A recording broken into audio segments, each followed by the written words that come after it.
Halo, balik lagi sama Bang Timur. Di video kali ini gue bakal ngenalin superhero Indonesia yang kayaknya sekuat macan nih.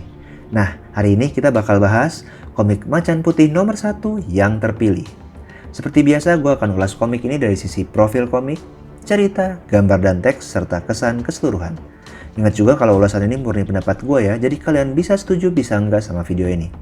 Oke, biar gue makin semangat bikin konten serupa, please comment, like, subscribe, dan share video ini ya. Yuk kita lihat profil komik ini. Komik full color yang tebalnya sekitar 48 halaman di atas glossy art paper ini diterbitin tahun 2014 oleh PT Gramedia Pustaka Utama dan merupakan nomor pertama dari kisah Macan Putih Jagoan Kita.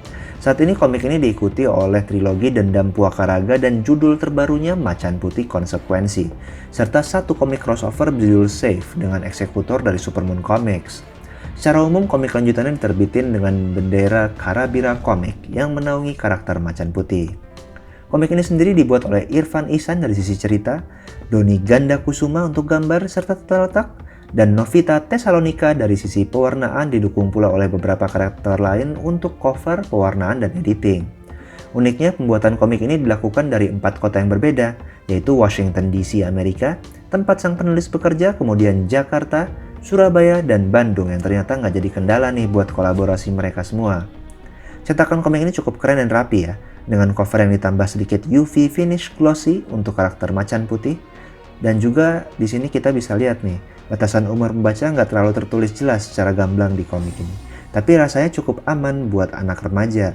Saat ini komik ini rasanya masih bisa ditemukan di beberapa marketplace atau toko online di Indonesia. Sekarang mari kita ulas ceritanya ya. Cerita komik ini fokus pada origin story atau asal-usul dari karakter Macan Putih. Dikisahkan Kinan, seorang pelajar yang hidup bersama ayah dan adiknya setelah ibunya meninggal karena kecelakaan, seringkali dibully oleh teman-temannya di sekolah. Tapi anehnya Kinan sempat dilindungi sosok macan misterius. Saat sang ayah bertugas dinas keluar kota, Kinan pun merasa terpanggil untuk melihat gelang peninggalan ibunya yang tersimpan di dalam lemari, yang ternyata bisa memberi kekuatan Macan Putih. Kinan bahkan bisa nyelamatin anak-anak yang nyaris tertabrak kendaraan dengan kekuatannya yang baru. Kurang lebih itulah kisah asal-usul dari jagoan kita di komik ini. Sebagai kisah asal mula, komik ini cukup to the point ya dalam menceritakan origin Macan Putih. Lewat alur maju, pembaca dikenalkan dengan kehidupan Kinan baik di rumah maupun sekolah, serta bagaimana dia merindukan almarhum ibunya. Sampai akhirnya, sosok macan misterius muncul dan mengarahkannya untuk menjadi pewaris kekuatan Macan Putih yang ternyata sempat dimiliki oleh ibu dari Kinan dulu.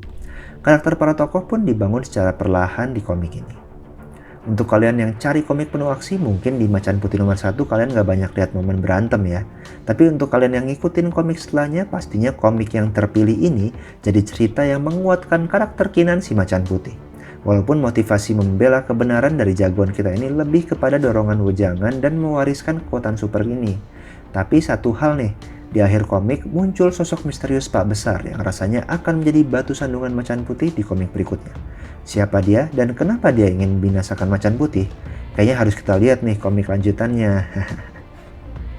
Sekarang kita lanjut ke aspek gambar dan teksnya ya. Gambar di komik ini ngingetin gue sama gaya komik roman Indonesia 70-an yang juga ada pengaruh komik barat. Gaya gambar ini juga didukung oleh pewarnaan yang baik dengan paduan warna yang nyaman dilihat mata. Beberapa detail latar pun digambarkan dengan cukup baik, walaupun cukup banyak juga panel yang latarnya sebatas pewarnaan dengan gradasi tertentu. Untuk panel sendiri cukup sederhana dan nyaman diikuti, diselingi dengan beberapa splash satu halaman khususnya momen penting dalam penceritaan, misalnya saat Kinan jadi Macan Putih. Garis aksi dan gambar dengan efek blur pun muncul pada momen dengan gerakan cepat. Rasanya ada sedikit polesan digital nih buat efek-efek kayak gini. Desain karakter Kinan sendiri layaknya pelajar SMA biasa, sedangkan untuk kostum Macan Putih didominasi oleh warna putih dengan loreng hitam sehingga menekankan sosok macan pada tokoh ini. Yang mungkin juga ya, ini terinspirasi sama sosok Wildcat di DC Comics gitu, soalnya menurutku sih agak mirip. Watak Kinan sendiri digambarkan religius dan memiliki keinginan untuk melindungi yang lemah dengan warisan kekuatan ibunya sehingga sosoknya cukup heroik, walaupun belum dihadapkan dengan tantangan yang berat. Nampaknya ada sedikit kisah mistis di kekuatan ini yang mungkin akan dieksplorasi lebih dalam pada kisah berikutnya. Karena di nomor 1 sendiri belum ada musuh yang dihadapin sama Macan Putih nih. Untuk teks di komik ini cukup standar dengan ukuran yang cukup besar dan mudah dibaca.